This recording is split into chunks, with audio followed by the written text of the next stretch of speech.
Mass Effect is walking straight toward the sacred altar of accessible, meaning we sanded off every sharp edge until nothing matters. That word never means clearer, it never means smarter. It means flatter, slower, safer, and dumb enough to survive a boardroom screening with people who think science fiction needs a translator. The result is always the same. The people who loved the thing get treated like a problem, while strangers get handed a version so diluted, it barely counts as itself. And that is the part driving people insane. Before the thing is even properly here, you can smell it already. You know that smell, everybody knows that smell. It is the smell of executives discovering a setting with weight, texture, history, and actual internal pressure, then reacting like they just found a live grenade under the conference table.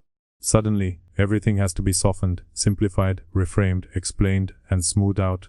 Mass Effect, a setting built on tension, bad blood, old wars, species-level distrust, military pressure, institutional rot, buried trauma, and giant machine nightmares, gets looked at like it is not a universe but a customer service issue. And then the ritual starts, the holy rite of sanding, the cleansing, and the flattening. The part where the name survives, the logo survives, the armor survives, and the trailer music survives, but the soul gets taken into a back room and quietly beaten to death with a PowerPoint. Because that is the trick now. They never destroy the branding, oh no, they keep the branding in perfect condition. N7 on the chest, relay in the sky, and blue lights in the corridor. Maybe a familiar silhouette in the smoke, so people on social media can point at the screen like trained hunting dogs and go, I know that thing. Great, fantastic, you preserved the wrapper. Meanwhile, the actual reason anybody cared in the first place is getting hauled off like contraband. That is what people mean when they say this feels wrong. It is not fear of change, it is fear of a pattern, a very familiar one. Every time a studio gets hold of a setting with actual density, they act like density itself is the disease, political tension, too much, moral ambiguity, risky, strange cultures with baggage and conflicting values. Maybe trim that. Mystery, better not, somebody might feel excluded if they have to pay attention for longer than a cough. So, everything gets dragged into the light and explained until it dies there. Every hard choice gets rounded down into a speech, every ideological conflict turns into personal therapy, and every bit of coldness gets replaced with a smirk and a reassuring line, because God forbid a science fiction setting feel like it was made for adults, with a pulse and an attention span. And let me say this clearly, because this part always gets buried under fake optimism. Mass Effect was not good because it was easy, it was good because it had friction. It had density, it had that sense that this galaxy existed before you arrived, and would keep grinding after you left. It trusted the audience, that matters. It matters when a story says, here is the world. Catch up, it matters when a setting has enough confidence to be specific, a little cold, a little ugly, and a little hostile. You do not build loyalty by begging strangers to please, please, please, not feel challenged. You build loyalty by making something with enough identity, that people want to meet it where it lives. Which is why this broaden the appeal language makes my eyes roll so hard. I can hear the joints. Because every time they say that, what they usually mean is, we found the interesting parts inconvenient. That is the translation. They are not opening the door. They are removing the walls. They are not making it work for television. They are draining out the pieces they do not trust the audience to handle. And then, when fans get angry, the fans get painted as irrational, nostalgic, resistant, and impossible to please. No, fans are just tired of watching people buy a respected name, and then act like the name was the only useful part. Then you get the visual downgrade. Oh, here we go, the visual downgrade. Because this modern disease never stops at tone, it always spreads into the design. Suddenly everything has to look grounded, which in practice means intentionally blander, intentionally softer, and intentionally uglified in that very specific premium content way, where you can tell a lot of money got burned, but nobody with taste was allowed within 50 meters of the set. The classic version had identity, hard edges, distinct silhouettes, and military utility. Color where it counted, a sense of culture baked into spaces, uniforms, and species design. It looked like somebody actually wanted to create a future. The new version, if the usual suspects are driving, will look like the future was redesigned by airport furniture consultants and a panel of terrified brand managers. You know the look, matte everything, safe shapes, and the same grey-blue sludge over every room. Costumes flattened so nobody seems too striking, aliens toned down so nobody gets uncomfortable, and set lighting so dim, it is practically begging you not to ask where the budget went.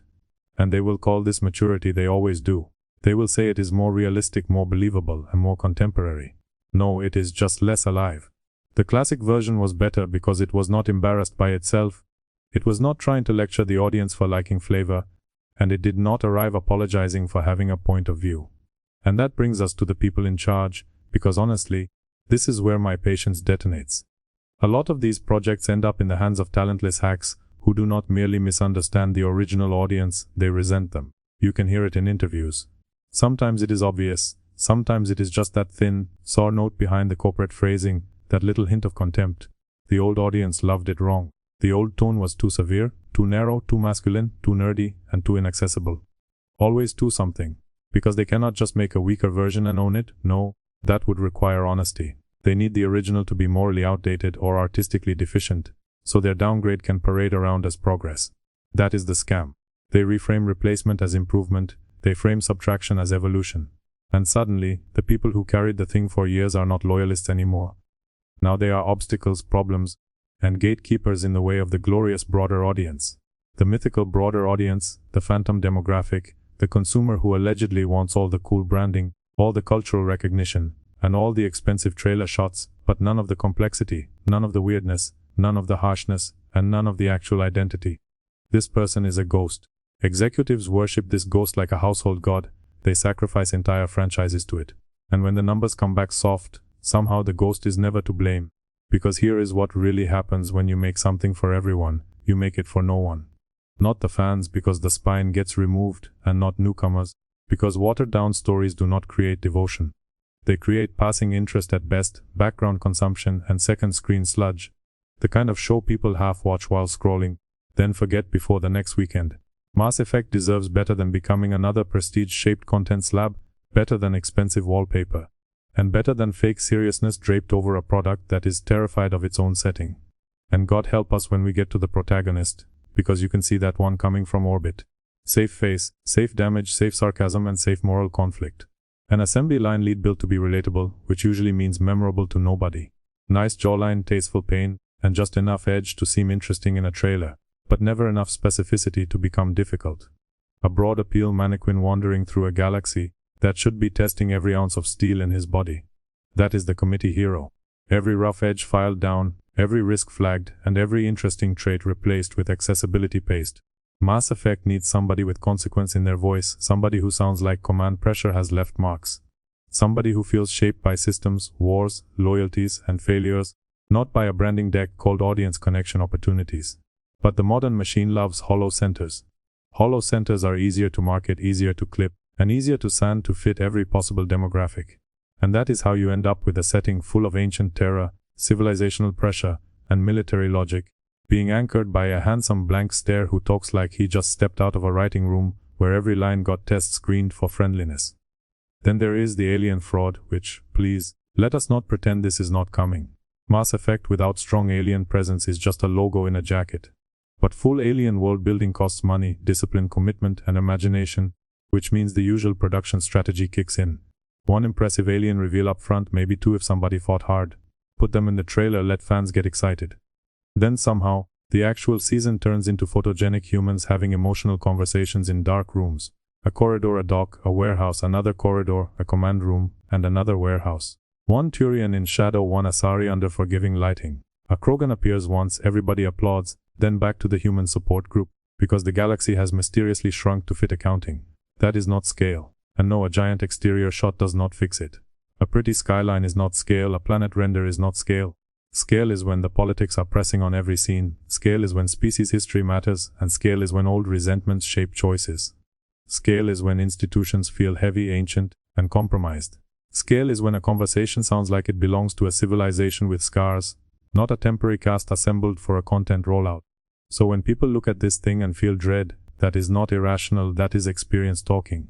They have seen too many adaptations rolled out by people who wanted the costume, the borrowed prestige, and the easy headlines, but not the burden of protecting what made the setting worth adapting.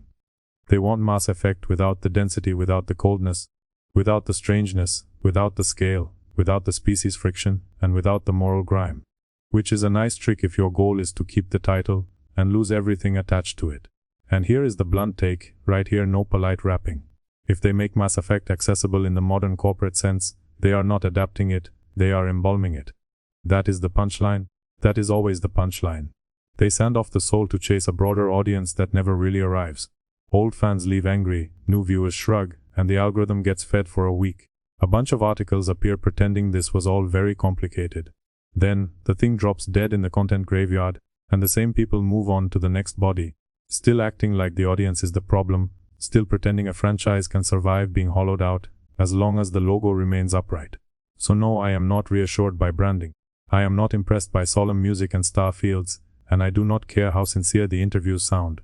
Because if the people in charge look at a universe this rich, and see a branding opportunity with inconvenient details attached, then the backlash is not the disease, it is the diagnosis.